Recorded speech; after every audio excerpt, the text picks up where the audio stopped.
கண் தண்ணி வருது, ஏதோ உணர்ச்சி வசமாப்பட்டு கண் தண்ணி இல்ல, தீவிரத்தினா உயிர் தீவிரமே புரியாம இங்க வாழி போனா என்ன மாதிரி உயிரன்னு கேக்குறேன். உயிர் தீவிரமே உணராம மனிதன் போயிட்டான், என்ன மாதிரி மனிதன் என்ன மாதிரி உயிரன்னு கேக்குறேன்.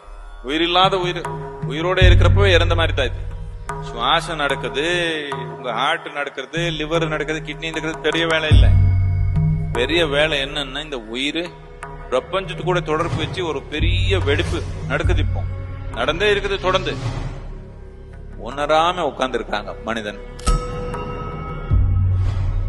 உணர முடியும். அந்த தொடர்பு கொஞ்சம் வந்தா முதல் வெடிக்கிறது கண் தண்ணி. இன்னும் கொஞ்சம் அனுமதி கொடுத்தீங்கன்னா எல்லாமே வெடிச்சிடும். அப்படி எல்லாமே வெடிச்சிருச்சுன்னா அதுக்கு ஞானம் சொல்லுவோம்.